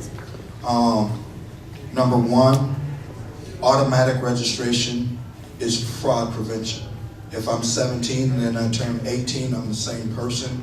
And if they didn't steal my identity when I was 17, it makes no difference when I'm 18. That doesn't make a difference. Voter ID, I have went to the poll and forgot my ID and had to figure out some kind of way to vote. So I am against voter ID. But at the same time, she is right. You have to prove some kind of way who you are. I'm standing here today because I'm different than all of these people. Nobody's going to talk to you about artificial intelligence. Nobody's going to talk to you about biometrics. The future of biometrics will happen. I don't care what you say. It's already in the works. So as the governor, that's what I would do. Let's just go on and bring it out. That's what Snapchat is. It's face recognition. When a lot of us go to work, we stick our finger on something, you can vote that way. No one has your pupil. And so I think that you're starting to get into an area of electoral security and ballot security and some of those kinds of questions, which When we're born, they take your fingerprint, so that's not one of the things we as citizens are against. It's an individual thing. No one's gonna fight and say, I don't want nobody taking my fingerprint. well, so actually, Your fingerprint has already been taken. well, let me just say, my second whole part of this is actually going to that security piece, but I do want to try and get our remaining 4 candidates on the line here in terms of. No one has said Chris is wrong yet. Well, I'm going to ask in a moment which beverage you voted in your ranked choice voting, so we'll see how that goes.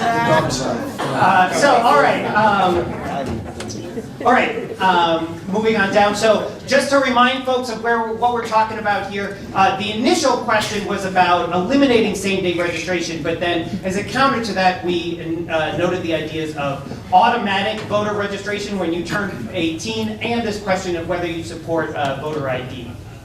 Okay. Hello? Yes. All right. What's up? What's my name? You remember my name? Yeah, James. Okay. I'm just checking on you, man. But I think that, no, I wouldn't support automatic registration. Some people are world citizens, which means they can't vote locally at times. Some people want to be sovereign. Some people want to be incognito. They don't want to be registered in that way. That's what the choice is about. Once we start picking the choices for folks, it's like almost like a draft. I mean, you know what I'm saying? You don't want to do that. Everyone has the right to participate in whichever way they see fit to. But I do believe in same-day registration. I've seen it work wonders for campaigns. I saw the knock and drags work well. I think that candidates who don't support that and don't support people having the right, this is my problem with the money. The Republicans have their base already. They don't have to participate, is what I'm saying. And so people come to you and say, well, I'm the Democrat, so you don't got another choice. I mean, I've actually heard that. Is there any money coming down for this, or are you going to get people out to vote? We actually got the van, it's full enough, so we don't really need your vote on this. I mean, and so I saw it being used in that capacity, so my interest is looking at the reform piece and figuring out where is that going that only one side is invested and the other side can push us that direction. So James, the one last piece of this is the voter ID.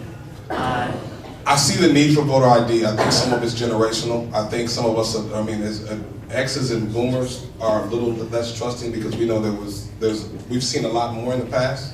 I used the example earlier that serial killers is a movie thing, the millennials, to X's and boomers, we knew they existed before the internet. So so we have a different way that we look at stuff. I see the need for the voter ID, but I don't want it to be a barrier for anyone that gets to the polls and has to wait and be disenfranchised. I also believe in the absentee ballot. I also believe in the different ways for people to vote. I believe we should diversify it and ask any party that doesn't believe in it why. All right. Since we'll keep going on down the line. Leslie Davis, who, thank you for bringing a sign, just so that I can keep track of names. Leslie Davis. You agree with Bob? You don't even know what Bob's no idea what Bob's going to say. When I go in to vote, I make them look at my identification and match it to the book. I insist that you look at my identification when I vote. So I'm taking that you think that should be the law. How does he know who I am? That I'm that person. Maybe somebody's coming in and voting under my name. So that's why I carry. You don't have to worry about that, Leslie. Nobody would do that. So you're saying yes to voter ID. What about automatic voter registration? I like that. You do like that. Yes to automatic voter registration, yes to voter ID. Okay. Bob, speaking for...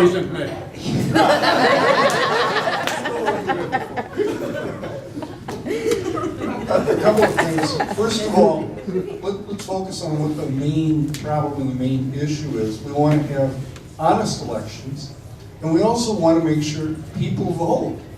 And the obvious problem that we have is that we're so polarized that each base is actually getting out, and they're voting more against the other party than for their party.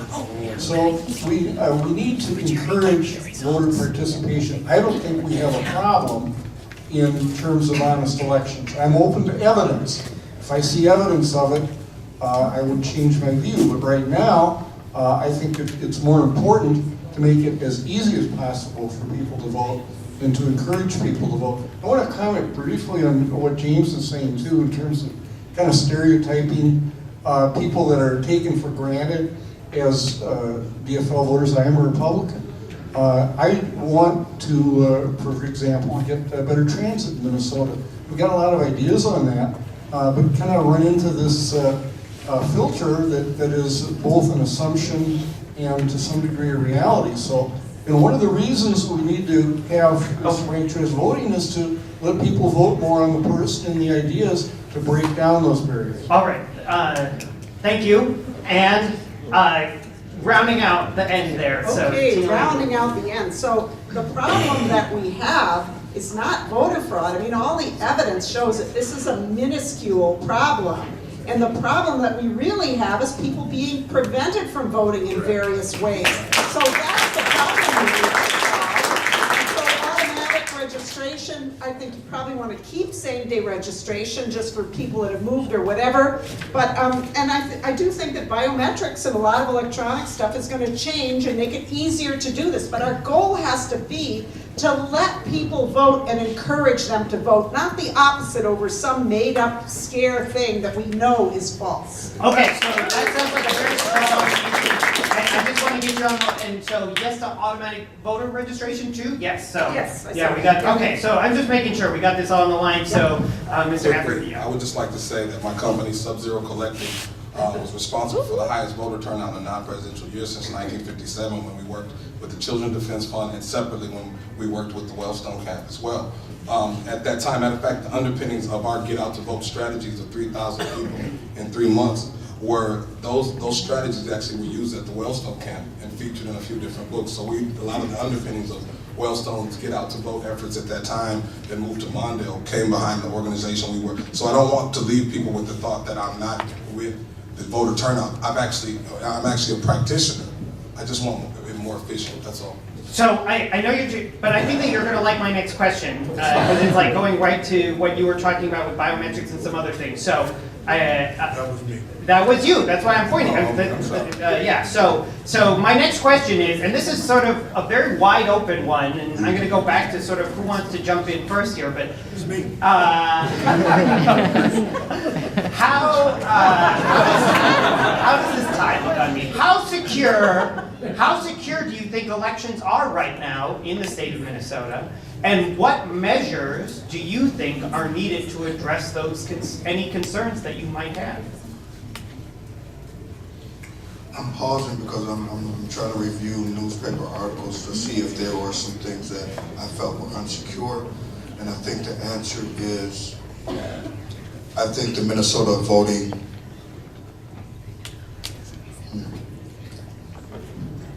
I hate to agree with Tina. When you vote, thank you, baby. When you vote, the mechanism that we vote and use, the ballot system in Minnesota right now, I believe is secure. What I don't believe is secure is if me, and I've lived in Eden Prairie, I've owned a home in Eden Prairie, live in West Bloomington right now. But if myself moved to Minnetonka today and had to vote tomorrow, I don't think I would get to vote by saying, hey, here's my lease. I just moved here today. No, hold on. Because I've been in a situation when Obama was first time I got to vote for him in West Bloomington. I left my job as a teacher in the middle of the day to go vote. And I left something at home. But I had something else in West Bloomington. I did not get to vote. I had to go and get another piece of paper, even though the one piece of paper I brought was sufficient enough. But when you have election judge type people that control their neighborhood, you have leniency. And that's why I was not with James on a man got to go back and get re-citizenship? You know, what is it? You know what I'm saying? That's the same with slaves couldn't read. Or I can only read certain letters. Or my signature is an X, but my name is Seymour, and I don't know how to spell it, but Master taught me X. And if you tell me, well, you got to write your name, and I say, ma'am, X is my name. On my birth certificate, from my daddy, his name is Lavelle. My middle name is Lavelle, but his name is L.V. because my uncle's name is L.V. They were sharecroppers, and the generation before that, they were slaves. They didn't have names. They had initials or an X. In the United States of America, because of the Supreme Court, if a law doesn't get changed in the meantime, whatever it was 200 years ago is what it is. That's why Dred Scott never got to be a citizen. This is very powerful. It's terrible to try and interrupt this, but Tina Liebling did stand up a moment ago, so I want to give her a chance to jump in. Yes. So, gosh, I almost forgot what I wanted to say because that was terrific. Thank you very much. I wish you could have gone on. I was really pretty spellbound. Okay, no, I just want to say about the security piece. We are really lucky here in Minnesota because the real security challenge, let's face it, is hacking. Hacking, that's what we need to worry about right now. In Minnesota, we have a paper trail, so we are very lucky in that respect. And it's hard for me to know as a legislator exactly how secure we are, but I do think we have a very good Secretary of State. He's in the democracy business. We're all in the democracy business, right? But I think he's doing a good job, and I hope that if he needs more resources and so on, that he will let us know. That was the question. That was. And just specifically, is there anything you as governor feel like these are things that I would take this action to do to try and secure from hacking, if that's what you see as the biggest threat? Well, I don't think we're going to have a hacking problem because we never went to the all-electronic voting. So I think we were smart in that respect, unlike some other states that really do have a problem. But you got to make sure that your voting system has enough resources. I mean, it takes a lot of work and resources to have a good, secure, accessible voting system. So we got to make sure that's well funded. Okay, James Everett, and then we're going to come over here. I'll go with saying, first of all, let me first address what Mr. Seymour said. One thing with me is that I didn't believe in getting people to come back and re-get their citizenship. My issue is that I'm a Minnesotan. We got 90,000 jobs in the state. We have a great state. We have a lot of people loving each other. There's not a lot of bad stuff happening on the individual side. I'm saying that if we're moving forward, I'm not running for city council, I'm running for governor. I'm asking for the standard to be that we ask people as Minnesota citizens to consider whatever way that they need to be re-enfranchised, how to come back into society and be a contributor to the political process so that we're not fighting over the big dollar thing. So I want to say that first. Sure. One of my slogans, thank you very much. One of the slogans is enhancing, protecting, and preserving our way of life and resources. We also have to speak to other places that are not doing well. I don't believe it's an issue for Minnesota, but I watched Gore go up and do environmental stuff from the Democratic Party when he knew that there was ballot boxes in U-Haul trucks when Bush ran. We act like this never happened. We act like these things, but as Minnesotans, just because we do it better, we're like, well, we do it better. So we need to be the standard. And so when I speak on it, I want people here to be invested in the Minnesota way of life and culture. All right, very good, Representative Wong. The sanctity of the ballot is fundamental to our democracy. We all know what's going on with this. In Minnesota, we get, and Tina's right, thanks to Steve Simon and others, and the paper trail, that's really important. But it's in the minds of the people. We know what they've done. They've undermined the legitimacy of our electoral process. That's what they're trying to do. That's why I joined 57 of my colleagues to bring the impeachment proceedings to the floor because of what they did with the Russia hacks to our electoral system. Because what that's doing is, that is the fundamental undermining of it. So as governor of Minnesota, we continue to protect our system, keep it safe with the paper ballots, but do the job of educating and restoring the faith of the people in that system. What they're trying to do is get you to believe that the election results don't matter, so voting doesn't matter, to reduce that participation. That is the most corrosive, cancerous thing to our democracy. And so for any of us to let any of that pass by, but to be very clear, there's 31 out of 1 billion votes cast that showed any type of in-person voter fraud. That is so minutely small, we should reduce it to 0 if we attempt to, but all it is planting that seed. So what we have to do is go out of our way to show the people how secure it is. We know it is, do more to show them that it's that way. And as governor, that's exactly what I would do. Very good. You know, I do think our system is secure. We do have card readers and there's a paper trail. One thing that we do not get to, which is not a secure thing in our system, and that is the money vote. The wealthy get to vote for the wealth-backed candidates, but how do we get to vote for it? Well, we got the PCR. Well, that was great when it was introduced in 1990. It would be, we'd be having $97.28 if it had been tied to inflation. I make the proposal that we have that every person in the state gets at least a $75 credit, and that they don't have to wait 3 weeks to get their refund back from the state, and that we can give that money to the candidate or party of our choice, and it's a credit that can be given through the state or even a debit card. Thanks. So in the interest of time, I want to ask, are there any security issues anybody up here sees that we haven't talked about that we should be talking about? So I think that it is important to recognize, and I've seen this election after election last year in Morris, Minnesota.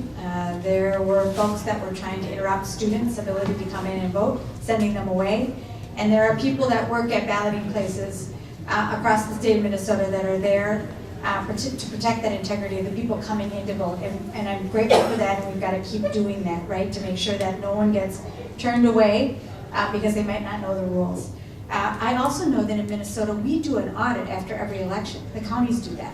So whether not a recount, but just an audit to make sure that the results that we've got are validated and verified, which is important as well. Another statement to the way that we make sure our elections are full of integrity. And last, I want to say, we have to hold on to the paper ballot. And there will always be efforts, right, to move us to electronic kind of voting. The paper ballot is our proof point, and we have to hang on to those in the state of Minnesota. All right. Nodding. Both Bob and Leslie agree. Good. Oh, no, Bob, you're nodding to jump in, yes. Well, I just want to reaffirm also the paper ballot is so, the paper ballot is so key. I think a lot of people have said that, it's absolutely right. There is a huge danger around the country to states that don't use it. Okay, so I'm going to shift gears here. This is something that I actually am very interested in. There have been multiple efforts to create an independent process for redistricting in Minnesota. By a round of applause, do you support, do you support independent redistricting? And if so, what might that look like? I'm going to say no. And I'm saying no from the standpoint of globalism, okay? If I was to ever run for president of the United States, I would make sure that my country, from the day I become president, doesn't seek to take over another country. That's why we're in the problem that we have across the globe now, because countries take over other countries. So now with the state of Minnesota, okay, how I see if any changes of redistricting happens, it has to be a change of how construction happens or school districts, you know. But changing voting redistricting, there's no reason for that. It's not a tax thing. It's not an educational boundary. It's not a blood or crip thing. It's not a white or a black thing. So I would say, like the people in Chisago, the people in Chisago shouldn't say, well, you know what, we want a couple more feet of y'all city. If I could just ask a little bit further on this. I mean, right now we have districts that are drawn for the last several cycles, they've been drawn by courts because we've had divided government in Minnesota. In a lot of states, in Wisconsin, for example, you could end up with one party basically writing those. So this question is specifically to, should there be an independent body that is outside of that political process to draw the lines that we do already have? To make decisions in how people are going to vote in the future, there's no such thing as an independent body. That's a person making a decision for the rest of the people. Can you ask it a different way? So like I live in Senate District 62, which is part of Minneapolis. Okay. And so at some point, when we go through another census, they'll decide, okay, in order to have the same number of senators represent the same number of people, we have to draw the lines in a way where there's the right number of people living. Somebody has to draw those lines. Okay. The question is, who should draw those lines? Should it be people that are appointed by the governor and legislature? Should it be an independent body? Should it be the courts? I think Minnesota should get to how California does things. I forget what it's called, like when you put something on the ballot. Even redistricting should be decided by the people that live in the district and or outside of the district. All right. So that's me personally. there's a bunch of folks who want to jump in. I'm going to give Congressman Walz here, and then I'm going to come back over there. Yes. I'm going to speak about this because I live in it. The number one problem with our government right now is gerrymandered districts in the House of Representatives. That is fundamentally the issue. I'm saying this is from 1972, 300 districts split ticket vote. They voted for the president of one party, a member of Congress from the other. There are now 12 districts in America that has a Democrat setting in one that voted for President Trump. What it did is it disincentivized compromise. It put people into camps where there was no reason to try and find common ground, and it is absolutely corrosive along with the campaign finance reform.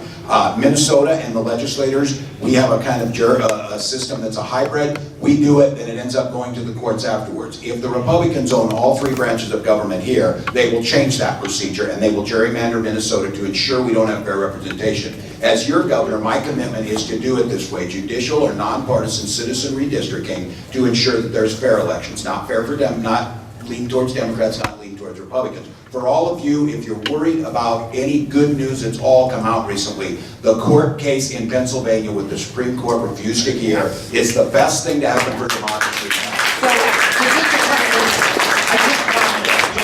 But let me just get one piece on this. So, yes, we haven't sort of gone through the courts, but that's because we've had divided government. That's if correct. You're a governor in 2021, a Democrat DFL governor, and you have a whole, it's possible you could have a whole DFL legislature. You're saying you would still put Absolutely. it into a Absolutely. nonpartisan process? Absolutely.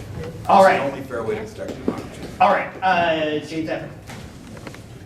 My issue comes down to, I saw redistricting work very interesting in my neighborhood. First of all, let's start with gerrymandering. Okay, that's the major issue on the table. I've watched different parties I watched them draw lines around opposite candidates' houses. I watched the Green Party get nixed out of the whole major party status and stuff because the redistricting, they would redistrict right around people's houses. I watched them use the money that was supposed to go for the dilapidated warehouse district of downtown Minneapolis North Loop to revitalize it and then redistrict downtown almost into its own castle and city.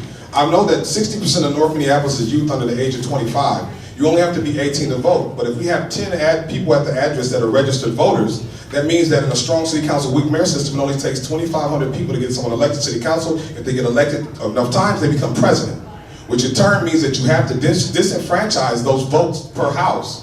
And that's the reason for the incarceration, is to take away people's right to vote in North Minneapolis. I believe in redistricting should be more about, I believe people should be able to de-annex. I believe that North Minneapolis should be like South St. Paul.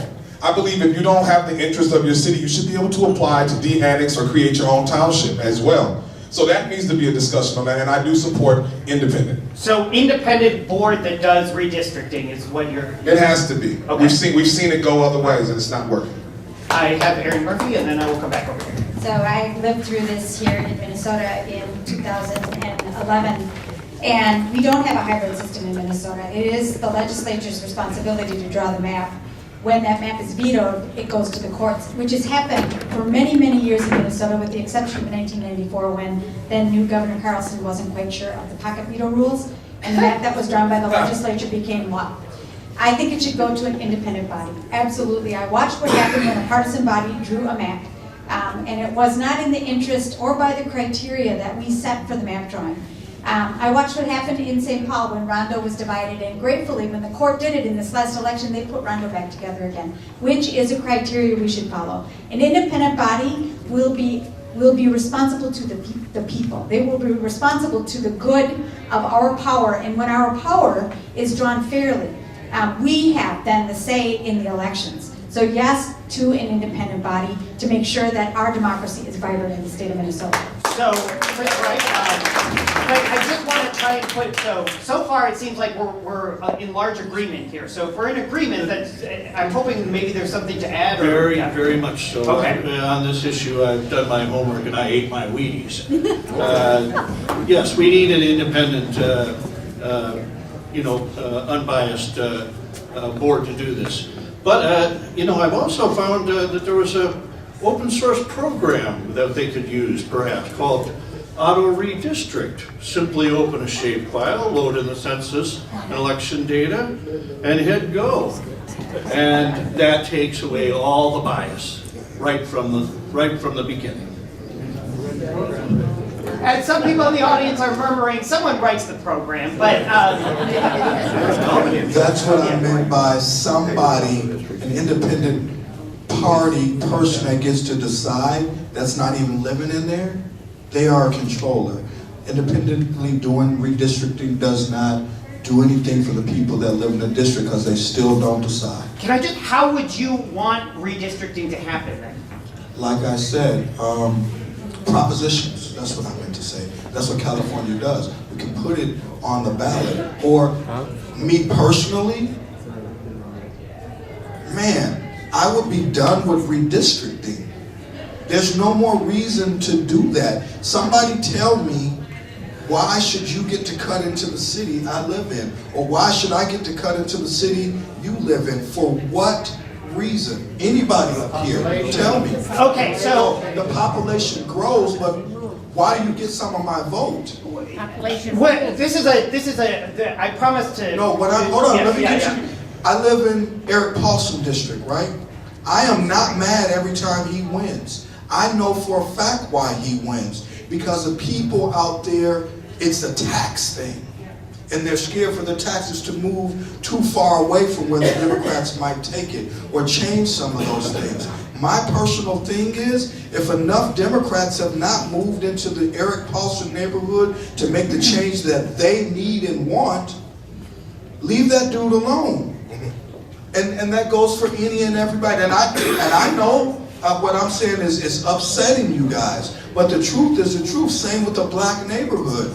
If we are voting the way we live and there's some more people move into our neighborhood, that vote changes. So Tina Liebling has been very patiently waiting, and so has Bob Carney, and so I want to make sure that they get a chance. And back over to you. I'm going to go first here so Bob can say he agrees with me. Right? Okay, so we do have the principle of one person, one vote, and it's never perfect, but that's why we have to redistrict to try to keep that as much as we can. And of course, it's becoming somewhat of a cliche, but of course we have to allow voters to pick their leaders, not the other way around, which is what happens if we let redistricting be done in a partisan way. And we have been through that in Minnesota, and it's really pretty ugly the way it can happen. Why does redistricting need to be done? Well, because we have to have districts, which I can explain later, but I want to give Representative Liebling a chance to answer the question. Right, so we should have an independent body. We absolutely should, and I think we also need recourse to the courts, just in case, because, this is, it's true. Everyone has their bias. We have to pick an independent body and make sure it's balanced and so on, and, no system's ever perfect. So I would keep the courts in there as a final resort, but the problem with having the courts do it in the first place is that the courts really don't have the expertise, and it really does take expertise to do this and do it well. And we need to make sure that we, have districts that are drawn in such a way that we have real opportunity for people to make change. Okay, Bob. Bob again, Carney, then Jenna and Jenny. Sorry. And I agree with some. But let's take a look at what the real problem is. We have a huge divide in Minnesota, and it's true around the country too, between rural and urban. And as a matter of fact, in Minneapolis and St. Paul, core cities, no Republican got more than 30% of the vote for a legislative race. I was the highest vote getter for Republicans in Minneapolis for a state senate last time around, 18%. It's really pathetic. And so really the problem goes back as much to division in our society as to redistricting. It cannot be corrected at the state legislative level because of redistricting, because of this extreme split. Now, just in terms of how to solve it, either a judicial or an expert body is certainly preferable to the legislature. Okay, so independent body, Jenny Rhodes and then Leslie Davis, but Jenny Rhodes wanted to jump in. Yeah, I agree. Yeah, just right there. Okay. I agree, it should be independent. We can't control who's gonna move into the district, who's gonna run for that district. You can't predict the future. So to be the fairest thing of all, but it goes by census. I mean, how many people are moving out, how many people are moving in, who's gonna run for election? The best way to do it is have an independent party, because going to court, they're just gonna mess it up and make it worse than what it is. We need to have an independent, because we can't control the future. So the best way to do it, if we fair, is to have an independent person that comes and does the redistricting. So Maybe with the program. So Leslie Davis, yeah. I just wanted to address Bob's concern about the Republicans getting the amount of votes they get in the Twin Cities. It's not because of redistricting or anything else. It's because they don't have any good ideas and the administration. This is, I want to say, I want to see the Bob and Leslie comedy hour. Like, so, last question of the evening, and actually it goes to what we were just talking about, and this is sort of a free-for-all in some ways, but I'm excited about this because I think it's actually something super important. So, what's the correct role for Minnesota, the Minnesota state government, to ensure a fully inclusive, honest, and accurate census count, both nationally and here in Minnesota? And what can you do as governor to help make sure that a census happens accurately and fairly here in Minnesota? Christopher Seymour, running for governor 2018. Woo! And one of the first promise in my campaign promises is to fully fund education. And so to use education as a tool. Most people who have parents, after I say this, I should ask the question again. Most people who have parents people who have children, they go to school. And so we can get numbers from that, but please ask the question again. What is the role for Minnesota state government, and if you were governor, for ensuring a full and accurate census here in Minnesota? Still through we gotta go by districting, yeah, right? So, but the truth is there is no way to do that. There is no way to do that. Some people don't want to fill out the census thing. Keep it the way it is. It's voluntary. There's no rhyme or reason to find out what time everybody's going to be home, so we can't make everybody stay home. The only way to make sure we have a 100% full census data is for everybody to get paid to stay home and be where you need to be so everybody can fill out their census. The only other way to do that is when your kid goes to school, because if your kid don't go to school, you go to jail at some point in time. That's the closest way to do it. Okay. School system. Thank you very much. I'm sorry, I'm going to give, she was grabbing the microphone first, so just as a reminder, the question here is, if you're governor, if you're the next governor, you will be governor when Minnesota has a census. So what, if any, role do you and the state of Minnesota have in ensuring a full and fair and accurate census? Well, there could be a couple ways. One is when you file your taxes. Everybody works, and you're going to include their independent. No, they don't. But if you don't file taxes, but you also, as an independent, get more. Like if someone has 5 kids, they mark them down as independent. And then how many people get Social Security in the state of Minnesota? So you add those two together, taxes with independent people and how many have social security, you kind of get a more accurate number than going from door to door and having someone hope to God they fill that census out and send it in. Please let me help you out, because the reason why I'm running, I'm not a politician. I need these politicians to answer these questions correctly. Please ask them, do you believe there is a 100% way to get a census versus how would you do it? Because I can make up something, but that doesn't mean that it's possible. The question wasn't nobody talks about getting 100% census. It's getting the most accurate and the most fair census that we possibly can.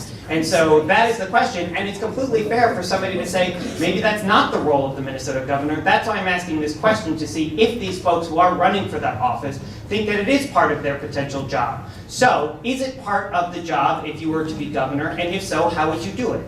James. I think that the process is going well as it is. There's some people that don't want to be counted, as Mr. Seymour did say. Some people look at it as a way to target them. Again, I told you North Minneapolis is 60% youth under the age of 25. For people to attack the voter base, there is very easy when you know how many people are registered at the addresses and things. So I think that it's a very personable thing to get out in the neighborhood and talk to people, and we just take the numbers that we get, because obviously there's a reason they don't want to be a part of the process. We need to figure out what that problem is and how we bridge that, because people are not participating because they feel disenfranchised as it is already. And so I think that's something we need to think about, is that everyone doesn't want to be counted. I don't think there's a more accurate way. But I'd like to take a couple of my seconds to say that I want to give a shout out, because we've been so heavy. I want to give a shout out to Uptake. I want to give a shout out to SPNN. Public access has been a major part of democracy for me, and I have to say that because it's given me a voice across the state and allowed me to be in this position. And so I wanted to say that before we go forward with all the other stuff. So I don't think there's an accurate way to do it. You just have to work with who wants to be a part of it or fix the problem. That's right. Okay. So the census is largely a federal issue, but I would use my voice as the governor to make sure that everyone is counted. If I get a letter to my house that says it's time to fill out the census, I'm going to fill it out. But that's not true for everybody. And if we want to make sure that everybody's counted, we have to recognize that there are family structures that are different, that are people sometimes afraid to come to the door if someone's coming to their door. Someone who's disabled might not easily be able to be counted. Someone who's a victim of a domestic assault might not want to answer the door. Someone who's afraid of ISIS might not want to answer the door. So I think it is important that we recognize that the census is our way. It's the very fundamental way to make sure we know how many people are here, to make sure that every voice is counted. And I will use my power as the governor to make sure that we're not using some sort of rounding process, some sort of estimation process, but that we're actually digging in and making sure that everyone who wants to participate, right? I get that part, but everyone gets counted. That's right.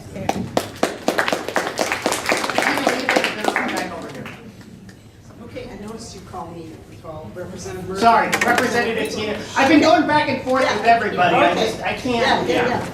So, I don't think there's a really direct role for the governor in the census and the accuracy of the census. However, this is an area, traditionally, we've undercounted immigrants.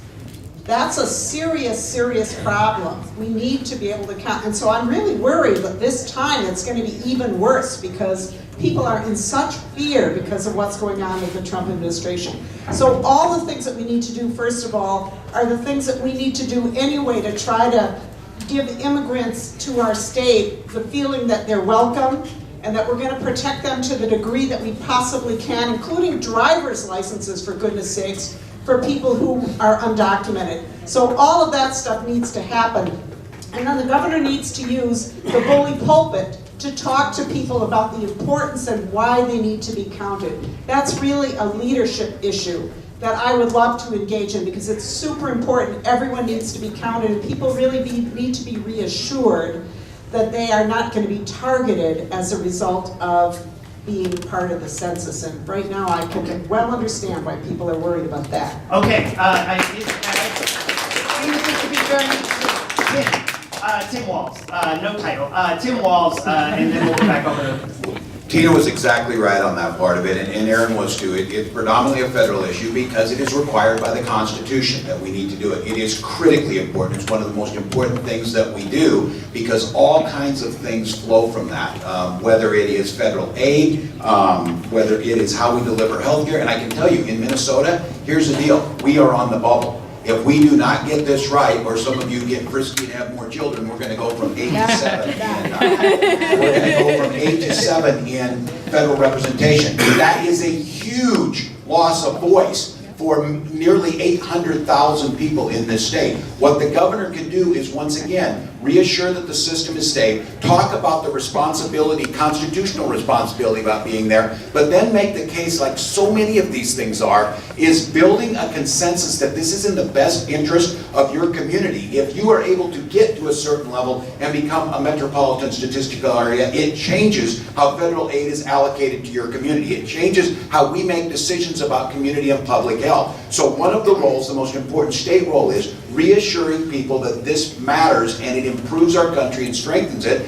and making the case of this. The founders understood how important it was going to be to make sure, and Aaron had a great point, make sure the enumerators who are doing the counting are culturally sensitive and trained. The state can help with that. All right. And so Bob and so Mr. Carney. Yeah, of course, we cover that it is a federal issue. The Constitution requires an enumeration of persons.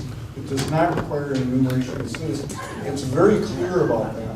And so we really do have to focus on enumerating persons. And as a Republican, I've just got to throw one more piece into this. Let's think about counting the unborn. That's shade. All right, Chris. Okay, well, I think Aaron, Tina, and Tim have spoken well about it's a federal responsibility, and we do need to make sure that we keep our representation in Congress and so on. But I think based on what we've been talking about here at this, I'd like to diverge from the question and point out that, we need to stop, prohibit lobbyists from bundling campaign contributions. We need to end this, prohibit fundraising during legislative hours. How about that we allow, that we mandate free or reduced cost advertising on public television and radio. How about, if we own the public airwaves, how about on private television too, and take away their license if they won't let us do it? How about use of public buildings and stadiums for rallies and things like that to hold our campaigns, maybe reduce cost mailing and so on? Anyway, go to voteright.org and let's get growing. Get your plug in. All right, thank you so much, Chris Wright. So because this is our last question, whether you have something to say about the census, I mean, we've diverged once. I want to make sure that I'm giving Leslie Davis and Jenny Rhodes here and James Everett, if you all want to say something. Yeah. I'm gonna go that route. I saw my biggest problem is becoming a candidate. I've been doing the work so long, I either glaze, I go all the way over the top, or I miss people right in the middle. My thing is that you see I have the intellectual capacity to do such. You look at this book here, The Compassionate Rebel Revolution. I mapped out in 2011 what we would do now. My chapter is called The Governor of Hip Hop. It's written by Bert Berlow, and this is my cabinet for governor. We already wrote this. The people in this book are the cabinet of the people that I would bring into committees. There's a lot of thought that went into my campaign. Vote James, forgov.com is my website. But check in with me. I'll be here also, and anybody who wants to talk later on, we can go next door to Lake Monster. I've already talked to them about us having further conversation. I couldn't drink before this, but afterwards, don't come party with your boy, okay? Yeah, let's party, man. I'm going to give Jenny Rhodes here. Yeah, I do agree with these guys. The census is very important into getting federal funding. So we do need to be get on the ball and get a good, accurate system going to make sure that if we're not right on the money, then we're pretty darn close, because those federal fundings have helped states a lot, and Tim Walz probably knows well that how much funding from the government, the federal government, is important, and we need that. So I'm all for getting the census correct. All right, thank you so much. And I do want to give Leslie Davis a chance. If you want to agree with Bob on, votebobcarney.com, that's... Well, I'd have to ponder that subject a little more, but Mr. Walsh made some good points, because a lot of that money distribution has to do with the census and things like that. So when you start talking money, now you're coming into my arena, but he made sense on some of the things that he said. Okay, with that, I have two last things to do. First off, it's my job to announce the actual winner of our taste testing that we were doing outside. So hopefully, I know. So hopefully everybody tasted one of or all of the beverages, and it's been long enough now that you're okay to drive back home. But if not, you can hang out for a while, talk more to the candidates. But we had a series of different cocktails and beer tastings and cider tastings, and we did ranked choice voting to see which one was people's favorite. So yeah, very exciting. So in the first round, and I'm so sorry, this is not I'm having a hard time reading this. Which was it Utipsis? How do you pronounce it? What? Utapils. The Utapils. Well, now this is anticlimactic because the Utapils was eliminated. So,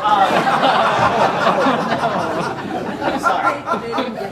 Utapils, though. Great stuff. So, in the second round, the wine was eliminated. In the third round, in the third round, 3rd Street was eliminated, which meant that when we got to round 4, with 65% of final round ballots, Sociable Cider Works was the winner. Big round of applause, Sociable Cider Works. So with that, I want to say a tremendous thank you. So first off, I mean, we got into a lot of things here. This is, I mean, you know, I know that we heard a lot tonight. This is a very challenging set of issues for anybody who dives into these things. And to put yourself up in front of a whole group of people and have some crazy improv comedy guy throwing questions at you about everything from the census to voting rights to how we should draw district lines is a good ask of the people who are running for governor. And it's something that I very much appreciate all of these folks did tonight and took the time to share their views with us and speak intelligently and competently about all of these issues. So a big round of applause. Thank you for all of us.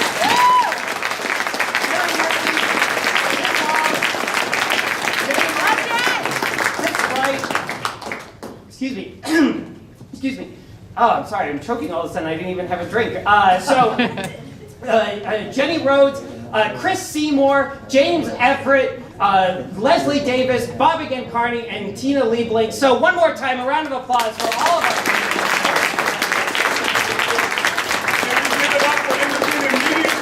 And a big round of applause for all of our workers, SPN, for Fairfield, Minnesota, thank you all so much for coming out tonight. I'm sure.